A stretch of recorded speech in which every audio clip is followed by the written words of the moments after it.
Hi മക്കളെ, NEET 2025 exam കഴിഞ്ഞത് മുതൽ എൻ്റെ ഇൻസ്റ്റാഗ്രാമിലും അതേപോലെ തന്നെ വാട്സപ്പിലൊക്കെ കഴിഞ്ഞ 1 വർഷവും 2 വർഷവും 3 വർഷമൊക്കെ ആയിട്ട് നീറ്റിന് വേണ്ടി റിപ്പീറ്റ് ചെയ്തിട്ട് നമ്മൾ വിചാരിച്ച പോലെ പെർഫോം ചെയ്യാൻ പറ്റാത്ത കുട്ടികളുടെ സങ്കടം, കുട്ടികളുടെയും അവരുടെ പാരൻസിൻ്റെയും സങ്കടം പറച്ചിലൊക്കെ ആയിരുന്നു.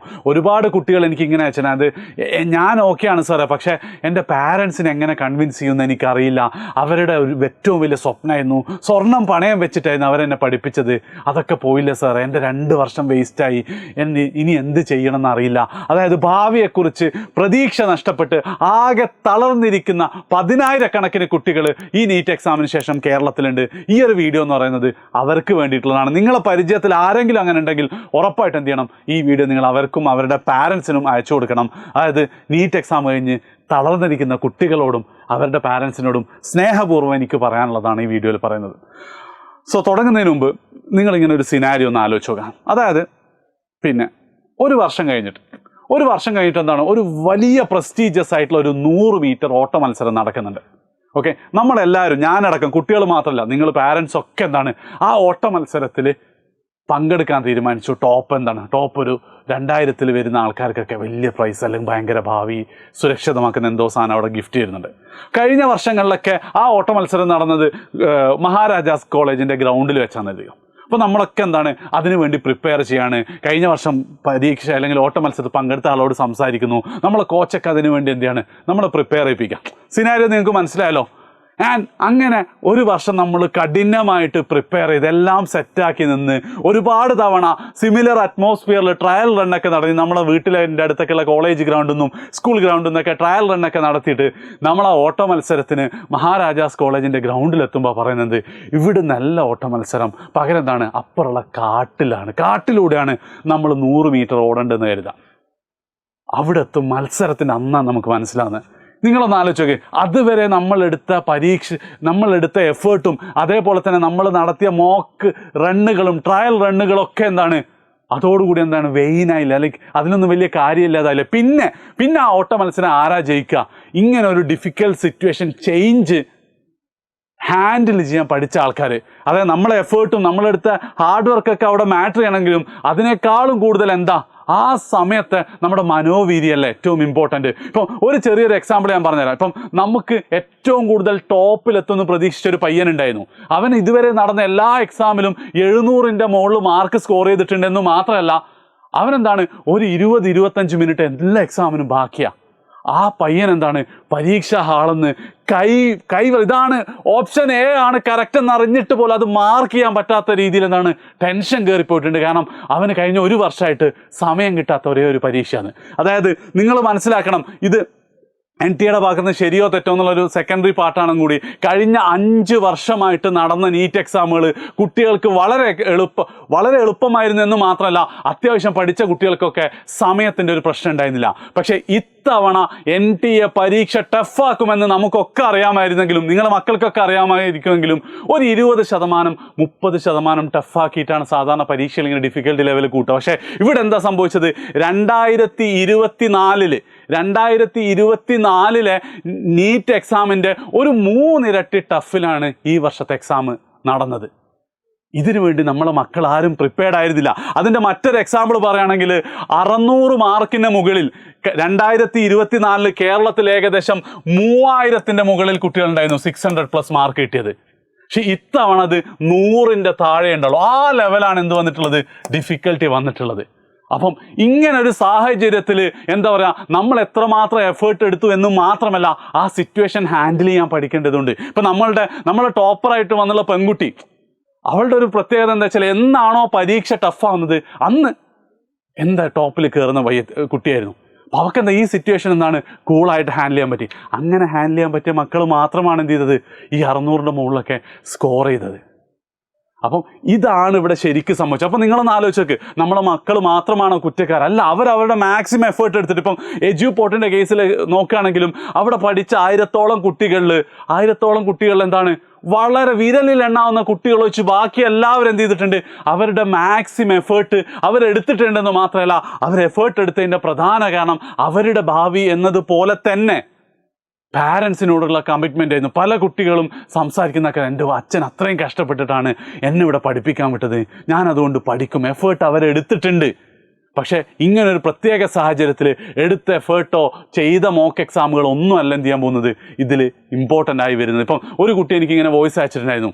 അതായത് NCERT ടെക്സ്റ്റ് ബുക്കിൻ്റെ പുറകിലുള്ള ഒരു ക്വസ്റ്റ്യൻ കുട്ടി ഒരിക്കൽ അവളുടെ കോച്ചിങ് സെൻ്ററിലെ ഫിസിക്സ് അധ്യാപകനോടൊന്ന് ഡൗട്ട് ചോദിച്ചു, സാർ ഇതെങ്ങനെയാണ് ചെയ്യാന്നുള്ളത്. അപ്പോൾ അദ്ദേഹം പറഞ്ഞു, എടാ ഇത് വരൂലടാ, ഈ ലെവലൊന്നും നിങ്ങൾ നീറ്റിന് വേണ്ടി പഠിക്കേണ്ടതാണ്. അധ്യാപകൻ കുറ്റക്കാരനല്ല, കാരണം എന്താ അങ്ങനെയാണ് സാധാരണ വന്നത്. പക്ഷേ NT ഇവിടെ ചെയ്തത് ഒറ്റയടിക്ക് ലെവൽ മാറ്റുക ചെയ്തത്. ആൻഡ് അതിൻ്റെ പ്രശ്നങ്ങളാണ് നിർഭാഗ്യവശാൽ നിങ്ങളെ മക്കൾ അനുഭവിക്കുന്നതെന്ന് മനസ്സിലാക്കുക.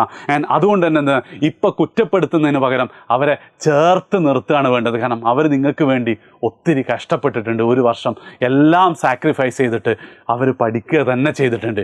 സോ നിങ്ങൾ നോക്കിയാൽ മതി, കേരളത്തിലെ ഏത് കുട്ടിയും അവരുടെ ഈ നടത്തിയ മോക്ക് എക്സാമിൽ ഏറ്റവും ഫൈനൽ മോക്ക് എക്സാമിനേക്കാൾ മിനിമം ഒരു 100 മാർക്കെങ്കിലൊക്കെ ഒരുവിധം എല്ലാ കുട്ടികൾക്കും കുറഞ്ഞിട്ടുണ്ട്.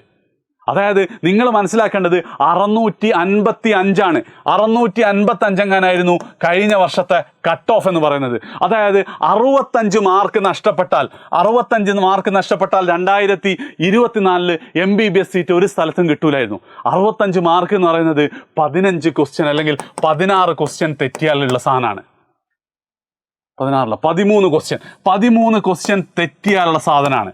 അപ്പം ഇത് ബെഞ്ച് മാർക്കും വെച്ച് പരീക്ഷ എഴുതുന്ന ഒരു കുട്ടിക്ക് ബയോളജി ആദ്യം എഴുതി, പിന്നെ കെമിസ്ട്രി നോക്കുമ്പോഴും ഫിസിക്സ് ഒരു 10 ക്വസ്റ്റ്യൻ കഴിയുമ്പോൾ അവരെന്ത് ചെയ്തിട്ടുണ്ടാവും, മിനിമം ഒരു 15-20 ചോദ്യം വിട്ടിട്ടുണ്ടാവും.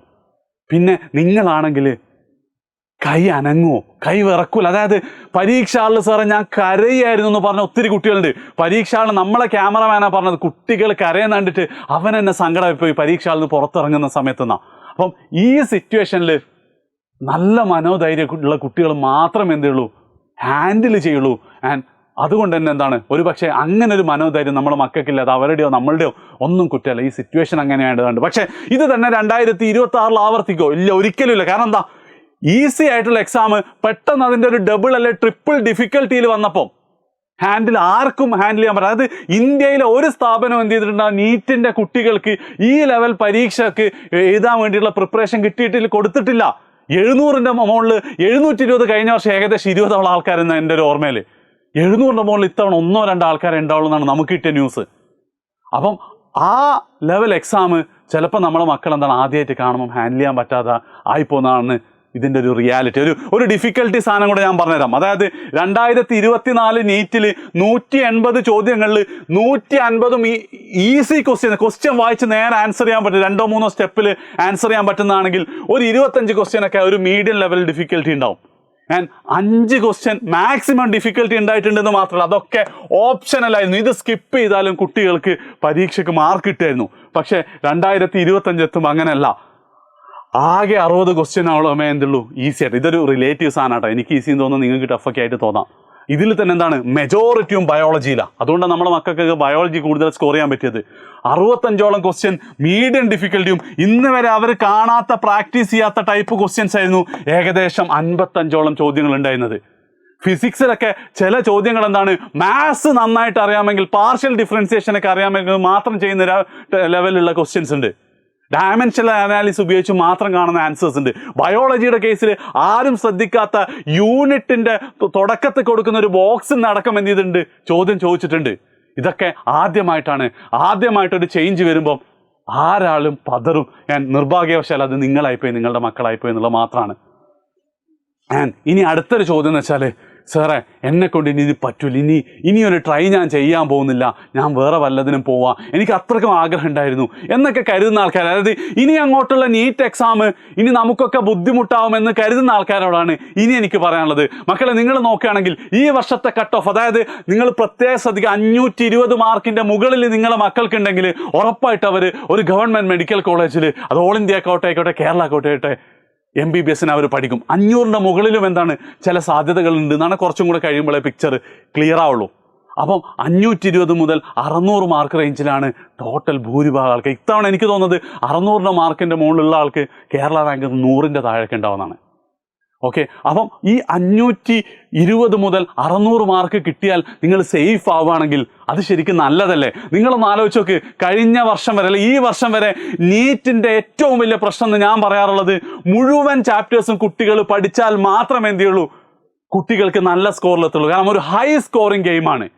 പക്ഷെ അതെന്താവാൻ പോവാണ്, ലോ സ്കോറിങ് ഗെയിമായിട്ട് മാറും. അതായത് നിങ്ങളെ സംബന്ധിച്ചിടത്തോളം 720 മാർക്ക് എന്ന് പറയുന്നത് ബയോളജിയിലെ 90 ക്വസ്റ്റ്യൻ 4 മാർക്ക് 360, ഫിസിക്സിലും കെമിസ്ട്രിയിലും 45 വീതം ചോദ്യം 180. ഇങ്ങനെയാണ് എന്ത് ചെയ്യുന്നത് നിങ്ങളുടെ 720 കിട്ടുന്നത്. 720-ൽ 550 മാർക്ക് കിട്ടിക്കഴിഞ്ഞാൽ കേരളത്തിലെ ഗവൺമെൻറ് മെഡിക്കൽ കോളേജിൽ MBBS ഉറപ്പാണെങ്കിൽ നിങ്ങൾക്കത് ഈസി ആയിട്ട് ചെയ്യാൻ പറ്റും. കാരണം ബയോളജി ക്വസ്റ്റ്യൻസ് ഇടുന്നതിന് പരിമിതികളുണ്ട്. ടെക്സ്റ്റ് ബുക്കിലല്ലാത്ത ഒന്നും ചോദിക്കാൻ പറ്റില്ല. അവിടെ ഡിഫിക്കൽട്ടി ലെവലിന് പരിമിതികളുണ്ട്. ബയോളജിയിൽ നിങ്ങൾക്ക് ഒരു 340 മാർക്കൊക്കെ നിങ്ങൾക്ക് സ്കോർ ചെയ്യാൻ പറ്റും. 340 മാർക്കൊക്കെ ബയോളജിയിൽ സ്കോർ ചെയ്യാൻ പറ്റും. കെമിസ്ട്രിയും ഒരു പരിധിയിൽ കൂടുതൽ എന്ത് ചെയ്യാൻ പറ്റും. നിങ്ങളെ ഒരുപാട് മക്കൾ തന്നെ എന്ത് ചെയ്യുന്നുണ്ട്, കെമിസ്ട്രി ജെയിലൊക്കെ നല്ല സ്കോർ വാങ്ങിയിട്ടില്ലേ? കെമിസ്ട്രിയിൽ എന്ത് ചെയ്യാൻ പറ്റും, 180-ൽ എന്താണ് ഒരു 130, 140 മാർക്ക്, 130 മാർക്ക് നിങ്ങൾക്ക് സ്കോർ ചെയ്യാൻ പറ്റും. 470 മാർക്ക് ഉണ്ടായി, 470 മാർക്ക് ഉണ്ടായി. ആൻഡ് ഫിസിക്സിൽ അപ്പം എത്ര മാർക്ക് മതിയടാ, ഒരു 80 മാർക്ക്. 80 മാർക്ക് എന്ന് പറയുമ്പം 45 ചോദ്യങ്ങളിൽ 20 ചോദ്യം ശരിയാക്കിയാൽ മതി. പകുതി പോലും എന്ത് ചെയ്യണ്ട, നിങ്ങൾ സ്കോർ ചെയ്യണ്ട.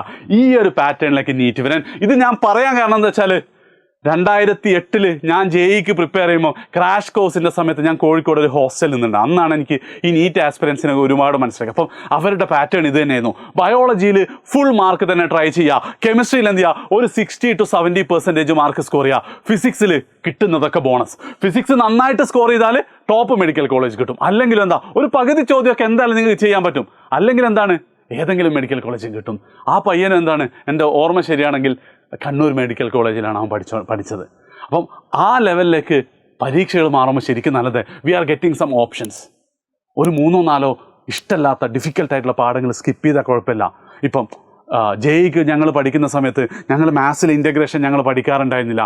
അതേപോലെ തന്നെ ഫിസിക്സിലെ റൊട്ടേഷൻ മോഷൻ ഞങ്ങൾ പഠിക്കാറുണ്ട്. കാരണം അതെങ്ങനെ പഠിച്ചാലും JEEക്ക് ക്വസ്റ്റ്യൻ ചെയ്യാൻ പറ്റില്ല. പക്ഷെ എന്നാലും എന്തായിരിക്കും, ഹൈ പെർസെൻറ്റേജ് കിട്ടും. അതേപോലെ തന്നെ നിങ്ങൾക്ക് എന്താ, കൃത്യമായ സ്ട്രാറ്റജിയോടുകൂടി പഠിച്ചാൽ ഇനി അങ്ങോട്ട് നീറ്റുകൾ എന്താ കുറച്ചും കൂടെ എളുപ്പം. സോ പറഞ്ഞു വരുന്നത് ഇത്രയേ ഉള്ളൂ.